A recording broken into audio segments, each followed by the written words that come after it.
কোটা আন্দোলন ঘিরে ধ্বংসযজ্ঞের চিত্রে হতবাক প্রধানমন্ত্রী। ক্ষতিগ্রস্ত মেট্রো রেল স্টেশন চালু করতে জাপানের সহযোগিতা কামনা। সহিংসতায় জড়িত সন্দেহে দেশজুড়ে আটক ৬,৫০০ নিরপরাধ মানুষকে হয়রানির অভিযোগ স্বজন ও আইনজীবীদের। ঢাকাসহ ৪ জেলায় ফের কারফিউ বহাল। কাল থেকে সরাসরি অফিসের নতুন সময়সূচি। আন্দোলনের নামে সম্পদহানি চায় না জনগণ। এবং নতুন শিক্ষাক্রমে উদ্বিগ্ন শিক্ষার্থী অভিভাবকেরা। পূর্বের মূল্যায়ন বহাল রাখার অনুরোধ। আগের চেয়েও কার্যকরী হতে পারে মত শিক্ষকদের।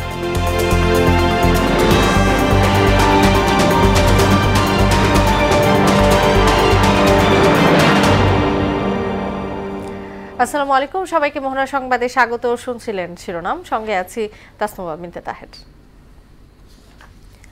দেশকে অর্থনৈতিকভাবে পঙ্গু করে আগের মতো ভিক্ষুকের জাতিতে পরিণত করতেই দেশ জুড়ে সহিংসতা চালিয়েছে বলে অভিযোগ করেছেন প্রধানমন্ত্রী শেখ হাসিনা। সাম্প্রতিক সহিংসতায় আহতদের দেখতে রাজধানীর পঙ্গু হাসপাতালে দেখতে গিয়ে তিনি একথা বলেন। নৃশংসতায় জড়িতদের বিচারের ভার জনগণের উপর ছেড়ে দিয়ে আহতদের চিকিৎসা খরচ বহনের ঘোষণাও দেন প্রধানমন্ত্রী। মাহবুবুর রহমানের তোলা ছবিতে আরো জানাচ্ছেন শামীমুজ্জামান চৌধুরী। কোটা সংস্কার আন্দোলনকে ঘিরে সহিংসতায় আহতদের দেখতে পঙ্গু হাসপাতালে যান প্রধানমন্ত্রী শেখ হাসিনা। এ সময় গুরুতর আহত চিকিৎসাধীন কয়েকজনের সঙ্গে কথা বলেন এবং তাদের চিকিৎসার খোঁজ খবর নেন তিনি। দেশের অর্থনীতিকে পঙ্গু করে দিয়ে আগের মতো ভিক্ষুকের জাতিতে পরিণত করতেই দেশ জুড়ে সহিংসতা চালানো হয়েছে বলে অভিযোগ করেন প্রধানমন্ত্রী। কি অপরাধটা কি করেছি যে এইভাবে, যেখানে আমি মানুষের ভাগ্য পরিবর্তনের কাজ করে যাচ্ছি, মানুষের জীবন মান উন্নয়ন করেছি। আজকে বাংলাদেশ সেই 2008-এর বাংলাদেশ আর 2024-এর বাংলাদেশ তো এক না। বাংলাদেশের মানুষের জীবন মান তো উন্নত হয়েছে। আমাদের অর্থনীতি আজকে কত উপরে উঠে গিয়েছিল, এবং এটা মনে হলো যে এটা আর কিছু না। এটা আমাদের অর্থনীতিকে সম্পূর্ণ পঙ্গু করে দিয়ে বাংলাদেশকে আবার ভিক্ষুকের জাতি করে দেওয়া, এটাই বোধহয় এদের পিছনে ষড়যন্ত্র। সরকার আহতদের সব ধরনের চিকিৎসার ব্যবস্থা করবে। এ সময় দেশবাসীর কাছে আবারও নাশকতাকারীদের বিচার চান সরকার প্রধান। ঠিক যে প্রতিষ্ঠানগুলি মানুষের সেবা দেয়, আজকে মেট্রো রেলে চড়ে মানুষ কত অল্প সময়ের মধ্যে সময় বাঁচিয়ে কর্মস্থলে পৌঁছাতে পারতো, আবার ফিরতে পারতো। সেখানে ছাত্ররা, চাকরিজীবী, সাধারণ মানুষ সবাই তো যেতে পারতো। সেই স্টেশনগুলি পুড়িয়ে এখন ট্রাফিক জ্যাম, মানুষের কষ্ট। আমি তো কষ্ট লাঘব করেছি, কিন্তু যারা এইভাবে আগুন দিয়ে পুড়িয়ে মানুষের সে কষ্টে আবার ফেলে দিল, তাদের বিচার দেশের মানুষকেই করতে হবে।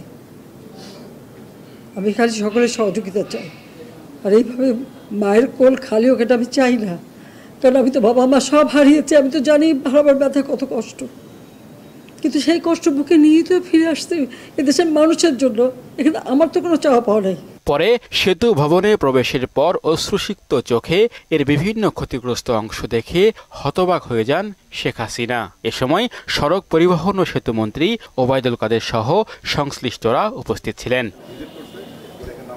প্রধানমন্ত্রী পরে মহাখালীতে দুর্যোগ ব্যবস্থাপনা বিভাগ পরিদর্শন করেন। ক্ষতিগ্রস্ত স্থাপনার বিভিন্ন অংশ ঘুরে ঘুরে দেখেন। সেতু ভবন ও দুর্যোগ ব্যবস্থাপনা বিভাগের ঊর্ধ্বতন কর্মকর্তারা ভবন দুটির ধ্বংসযজ্ঞের সংক্ষিপ্ত বিবরণ দেন। একই সঙ্গে এলিভেটেড এক্সপ্রেসওয়ে টোল প্লাজার ধ্বংসযজ্ঞ ঘুরে দেখেন সরকার প্রধান। শামীমুজ্জামান চৌধুরী, মোহনা সংবাদ, ঢাকা। দুর্বৃত্তদের হামলায় ক্ষতিগ্রস্ত মিরপুর 10 ও কাজীপাড়া মেট্রো রেল স্টেশন পুনরায় চালু করতে জাপানের সহযোগিতা চেয়েছেন প্রধানমন্ত্রী শেখ হাসিনা। জাপানের রাষ্ট্রদূত আইওমা কিমিনোরির সঙ্গে সৌজন্য সাক্ষাতে গেলে তিনি বলেন, গত 15 বছরে অক্লান্ত পরিশ্রম করে নির্মিত জনকল্যাণমূলক এসব স্থাপনাই ছিল দুর্বৃত্তদের টার্গেট। জবাবে জাপানের রাষ্ট্রদূত কোটা সংস্কার আন্দোলন ঘিরে দেশ জুড়ে ব্যাপক তাণ্ডব ও হতাহতের ঘটনায় সমবেদনা জানান। বৈঠক শেষে প্রধানমন্ত্রী প্রেস সচিব নাইমুল ইসলাম খান সাংবাদিকদের ব্রিফ করেন। কোটা আন্দোলনে ভর করে মহাখালী সেতু ভবনে ব্যাপক তাণ্ডব চালিয়েছে দুর্বৃত্তরা। সার্বিক চিত্র জানব সহকর্মী শামীমুজ্জামান চৌধুরীর কাছে। বনানীর প্রধান সড়কের পাশে দৃষ্টিনন্দন 14 তলা এই ভবনটি পুরোটি এখন ধ্বংসস্তূপ। দুর্বৃত্তরা দফায় দফায় হামলা চালায় এ ভবনে এবং এক পর্যায়ে তারা এই ভবনটিতে আগুন ধরিয়ে দেয় এবং আগুন ধরানোর পরে এখানকার পার্কিং করা যে 53টি গাড়ি ছিল সেই 53টি গাড়ির পুরোটাই কিন্তু পুড়ে ভস্মীভূত হয়ে যায় এবং আমি এই ভবনটি ঘুরে দেখেছি। এই ভবনের 1 থেকে 3 তলা পর্যন্ত পুরোটাই কিন্তু পুড়ে গিয়েছে এবং গুরুত্বপূর্ণ মালামাল যেটি ছিল সেটি লুট করা হয়েছে এবং এই আপনি নিশ্চয়ই যে গাড়িগুলো দেখতে পাচ্ছেন এই গাড়িগুলো কিন্তু সরকারি কর্মকর্তা কর্মচারীদের গুরুত্বপূর্ণ দাপ্তরিক কাজে ব্যবহার করা হতো এবং সরকারি কর্মকর্তা কর্মচারীরা সরকারি কাজে এক জায়গা থেকে অন্য জায়গায় এই গাড়িতে করে যেত এবং একই কায়দায় কিন্তু এই মহাখালীর আরও একটি ভবন রয়েছে দুর্যোগ ব্যবস্থাপনা অধিদপ্তর, সেখানেও কিন্তু দফায় দফায় হামলা চালানো হয় এবং এক পর্যায়ে সেখানেও আগুন ধরিয়ে দেওয়া হয় এবং সরকারি ওখানে বেশ কয়েকটি গাড়ি সেখানে পুড়িয়ে দেওয়া হয় এবং মহাখালীর যে টোল প্লাজা এলিভেটেড এক্সপ্রেসওয়ে যে টোল প্লাজা সেই টোল প্লাজাতে আগুন দেওয়া হয়। আপনারা নিশ্চয়ই দেখতে পাচ্ছেন যে ভস্মীভূত পুড়ে যাওয়া যে গাড়ির ধ্বংসাবশেষ এবং গাড়িতে কিন্তু কিছুই নেই, শুধু গাড়ির বডিটা পড়ে রয়েছে এবং এই গাড়িতে করে কিন্তু সরকারি কর্মকর্তা কর্মচারীরা তাদের দাপ্তরিক কাজ এবং এক জায়গা থেকে অন্য জায়গায় যাওয়া আসা করত এবং এই দৃষ্টিনন্দন যে ভবনটি ছিল সেতু ভবন, এই সেতু ভবনটি এখন কিন্তু পুরোটাই অগ্নিসংযোগের পরে দফায় দফায় হামলার পরে এই ভবনটি পুরোটাই এখন ধ্বংসস্তূপে পরিণত হয়েছে। তো সব মিলে যদি বলি যে রাজধানীর অন্য যে জায়গায় হামলা চালিয়ে যেরকম ক্ষতিগ্রস্ত করা হয়েছে এখানেও আসলে কি পরিমাণ ক্ষতি হয়েছে সেটি এই মুহূর্তে নিরূপণ করা সম্ভব নয় এবং এটি আসলে তদন্ত কমিটি গঠন করে দেওয়া হয়েছে। তদন্ত কমিটি রিপোর্ট দেওয়ার পরে আসলে বোঝা যাবে যে এই ভবনে কি পরিমাণ ক্ষতি হয়েছে এবং এখন যে দৃষ্টিনন্দন যে মহাখালীর যে ভবন সেতু ভবন, এই সেতু ভবনটি কিন্তু এখন 1 থেকে 3 তলা পর্যন্ত পুরোটি পুড়ে গিয়েছে এবং 53টি গাড়ি কিন্তু এই মুহূর্তে ধ্বংসাবশেষ পড়ে রয়েছে। কোটা বিরোধী আন্দোলন ঘিরে সহিংসতায় জড়িত সন্দেহে সারা দেশে মামলা হয়েছে 5 শতাধিক। এসব মামলায় গত 10 দিনে আটক করা হয়েছে প্রায় 6,500 সন্দেহভাজনকে। আইনশৃঙ্খলা বাহিনীর অভিযানে অনেক নিরপরাধ মানুষকেও আটক করা হয়েছে বলে অভিযোগ করেছেন স্বজনেরা। আইনজীবীরা বলছেন আটকদের একটি বড় অংশই কোটা সংস্কার আন্দোলনে জড়িত নয়। সিএমএম আদালত ঘুরে আরো জানাচ্ছেন ওবায়দুল হক মারুফ। কোটা আন্দোলন ঘিরে সহিংসতায় জড়িত সন্দেহে শুক্রবার পর্যন্ত আগের 10 দিনে দেশের বিভিন্ন স্থান থেকে প্রায় 6,500 জনকে আটক করেছে আইনশৃঙ্খলা বাহিনী। এদের অনেককে শনিবার হাজির করা হয় ঢাকার সিএমএম আদালতে। কোত্থেকে ও কিভাবে তাদের আটক করা হয়েছে তার বর্ণনা দেন স্বজনরা। নামাজ পড়ে বের হয়েছে, কোনো কারণ ছাড়াই পুলিশ গ্রেপ্তার করে নিয়ে আসছে ওনাকে থানায় নিয়ে। এখন পুলিশ বলতেছে যে কোনো সমস্যা হইব না, চিন্তা করিস না, রাইট থাকার পরে সকালবেলা তোর ছেলেরে কোর্টের থেকে নিয়ে আসা পড়িস। উনি বলছে তোর গার্জেন আসলে ছেড়ে দেবো। কার্ড দেখাইছে, প্রুফ দেখাইছে, যত যা যেখানে যা বলছে সব দেখাইছে, সবই রাইট। তো রঙের কি অন্যায়টা কি রাস্তা থেকে বেরোবো না কিভাবে যাবো? আটকানোর পরে গতকালকে আমরা ওইখানে গেছি, আমাদের সাথে দেখা করতে দেয় না, কথা বলতে দেয় না। দেওয়ার পরে আজকে সকালবেলা মামলা দিছে যে ও পুলিশের সাথে হামলা করছে। আন্দোলন কিংবা সহিংসতায় জড়িত না থাকার পরও অনেককে আটক করা হয়েছে বলে অভিযোগ করেন তারা। ছাত্র আন্দোলনের সাথে জড়িত ছিল না তাদেরকে সন্দেহভাজন গ্রেপ্তার করা হয়েছে। যারা ছাত্র মেসে থাকে ওনাদের নিরপরাধ, যারা এসবের সাথে সম্পৃক্ত না এবং যারা সম্পৃক্ত, চিরুনি অভিযানের মাধ্যমে পুলিশ তাদেরকে বাসা থেকে ধরে নিয়ে যাচ্ছে। আসামিদের পক্ষে কাজ করছেন এমন এক আইনজীবীও স্বজনদের অভিযোগে সহমত পোষণ করেন। 3 থেকে 4,000 অজ্ঞাতনামা আসামির অথবা শখানেক অজ্ঞাতনামা আসামির নাম ঠিকানা যিনি গ্রেপ্তার হয়েছেন তার পক্ষে কি দেওয়া আদৌ সম্ভব? তথ্য প্রমাণ ছাড়া নিরপরাধ মানুষকে হয়রানি না করার আহ্বান জানিয়েছেন আদালত পাড়ায় জড়ো হওয়া স্বজনরা। ওবায়দুল হক মারুফ, মোহনা সংবাদ, ঢাকা। 9 ঘন্টা শিথিলের পর ঢাকা সহ আশপাশের 4 জেলায় ফের বহাল হয়েছে কারফিউ।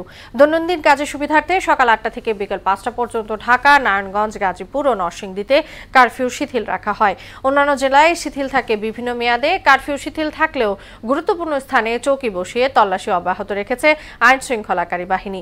এদিকে দুর্বৃত্তদের তাণ্ডবে কয়েকটি স্টেশন ক্ষতিগ্রস্ত হওয়ায় বন্ধ রয়েছে মেট্রো ট্রেন চলাচল। এতে রাজধানীর সড়কে বেড়ে যায় যানবাহনের চাপ।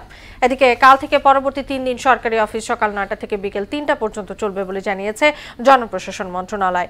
আর ব্যাংক লেনদেন চলবে সকাল 10টা থেকে বিকেল 3টা পর্যন্ত। আন্দোলনের নামে নিরীহ মানুষ যাতে ক্ষতিগ্রস্ত না হয় সে বিষয়ে সতর্ক থাকা উচিত বলে মনে করেন সাধারণ জনগণ। মেট্রো রেলের মতো স্থাপনায় হামলাকারীদের আইনের আওতায় আনা উচিত বলেও মত দেন তারা। যদি আমাদের এই স্বাভাবিক অবস্থা সাধারণ আন্দোলন কিংবা কারফিউ এগুলো না থাকে তাহলে আমাদের জন্য আরো সবচেয়ে ভালো হবে।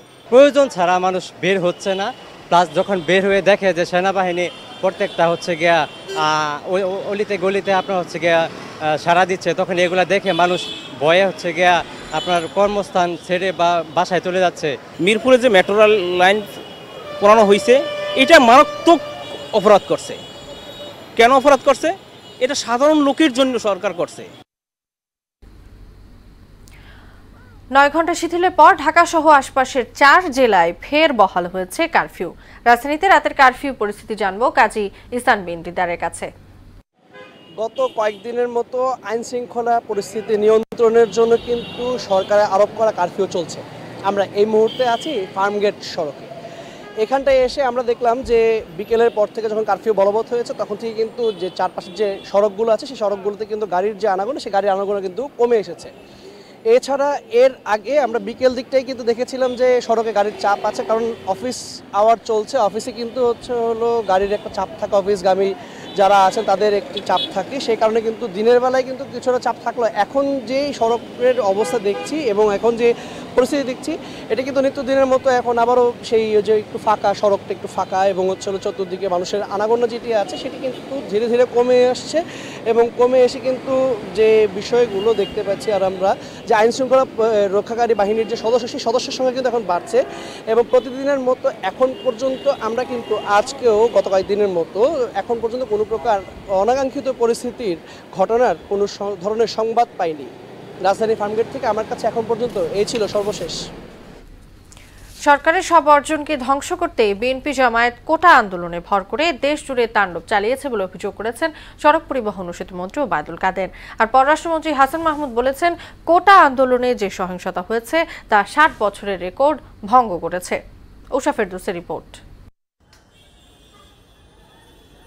বনানীতে ক্ষতিগ্রস্ত সেতু ভবন পরিদর্শন শেষে গণমাধ্যমের মুখোমুখি হন সড়ক পরিবহন ও সেতুমন্ত্রী ওবায়দুল কাদের। বলেন, নিজেদের ব্যর্থতা ঢাকতে বিএনপি জামায়াত শিক্ষার্থী আন্দোলনে ভর করেছে। শেখ হাসিনা যা কিছু অর্জন, এ অর্জনগুলোকে ধ্বংস করে ফেলতে, ধ্বংস চিহ্ন। আজকে তারা এখন আর গণতন্ত্র মানে না, তারা আগুন নিয়ে নেমেছে এবং আগুন সন্ত্রাস অস্ত্র নিয়ে নেমেছে। আজকে কত মানুষ প্রাণের প্রদীপ নিভে গেছে। মেট্রো রেল ও এলিভেটেড এক্সপ্রেসওয়ে সহ ক্ষতিগ্রস্ত স্থাপনা কবে নাগাদ চালু হবে তা নিশ্চিত নয় বলেও জানান তিনি। মেট্রো রেল নেই, পার্থক্যটা বুঝেন, জনভোগান্তি কোথা। আজকে এলিভেটেড এক্সপ্রেসওয়ে নেই, ফার্মগেট থেকে এয়ারপোর্টে 8 মিনিটে যাতায়াতের স্বপ্ন এখন দুঃস্বপ্ন। যে ধ্বংসযজ্ঞ সেটা কবে নাগাদ, এটা কি এখন বলা সম্ভব?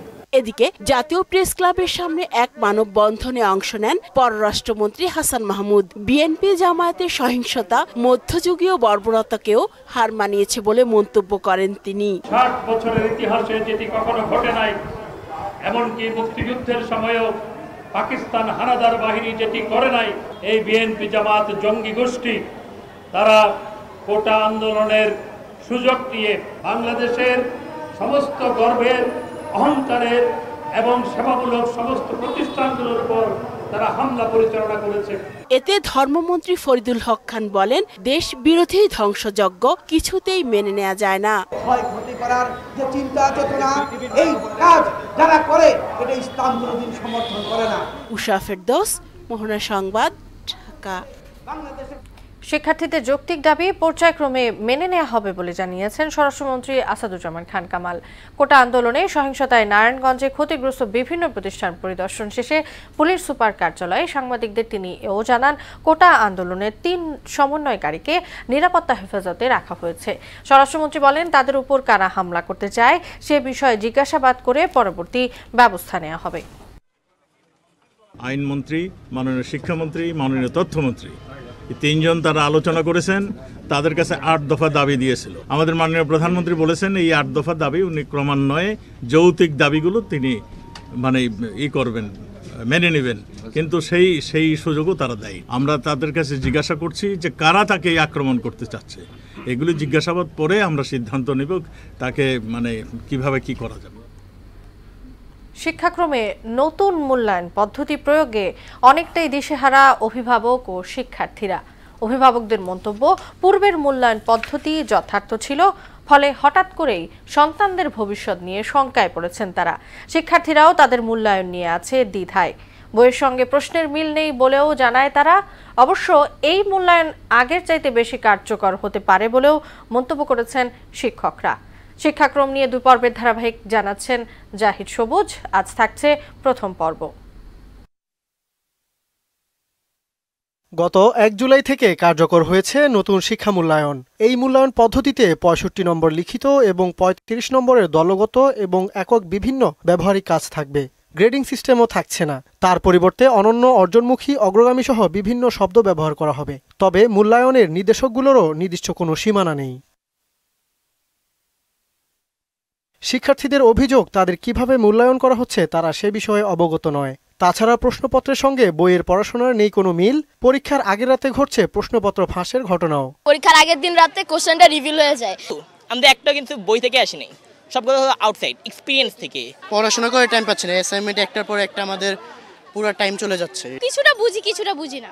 নতুন এই মূল্যায়ন পদ্ধতিকে কোনোভাবেই ইতিবাচক হিসেবে দেখছেন না অভিভাবকরাও। না পড়েই পরীক্ষায় পাশ করার প্রবণতা আগের চাইতে বেড়েছে বলে তাদের অভিযোগ। তারা সবাই দলগতভাবে কাজ করে। দলগতভাবে আমি শিখে গেলাম, আরেকজন শিখলো না, সেও পাস, আমার বাচ্চাও পাস। আম্মু আমরা ফেল করব না, আমরা পাসই করব।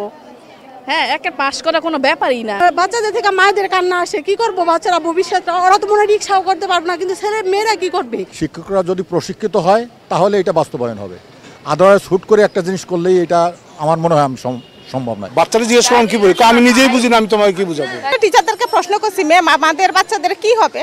ওনারা স্পষ্ট করছে, গভর্নমেন্টকে বলেন যে।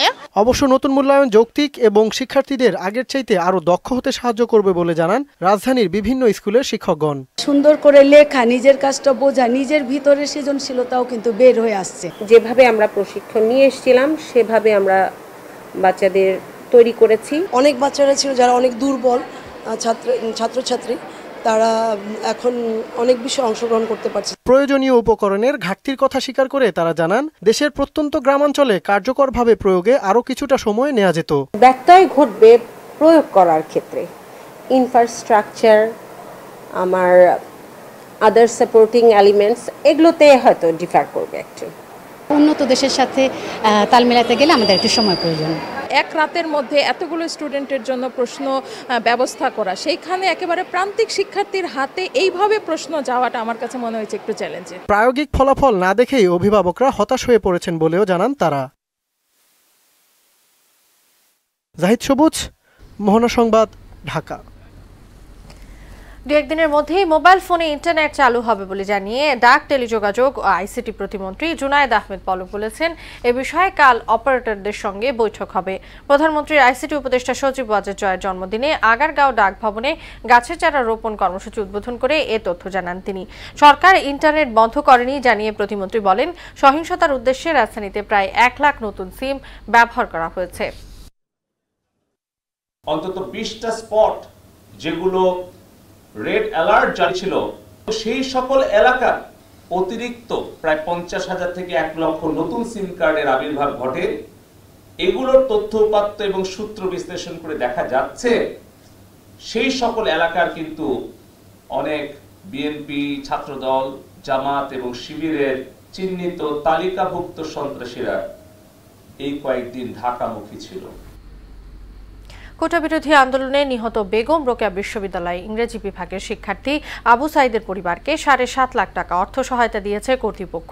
দুপুরে উপাচার্য প্রফেসর ডক্টর হাসিবুর রশিদের পক্ষে একটি প্রতিনিধি দল নিহত শিক্ষার্থীর রংপুরের পীরগঞ্জে নিহতের বাবা মায়ের কাছে চেক হস্তান্তর করেন।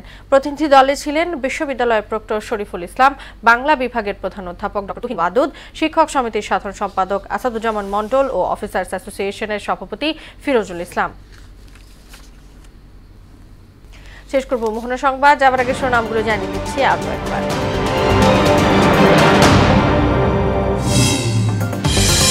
কোটা আন্দোলন ঘিরে ধ্বংসযজ্ঞের চিত্রে হতবাক প্রধানমন্ত্রী, ক্ষতিগ্রস্ত মেট্রো রেল স্টেশন চালু করতে জাপানের সহযোগিতা কামনা।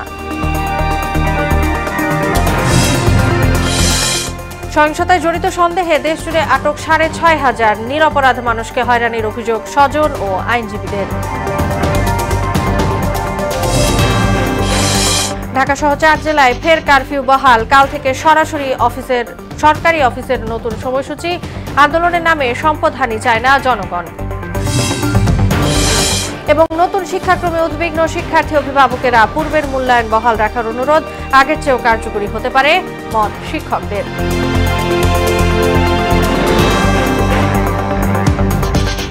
এই ছিল মোহনা সংবাদে। পরবর্তী সংবাদ রাত 12টায়। মোহনার সবশেষ খবর জানতে ভিজিট করুন www.mohana.tv।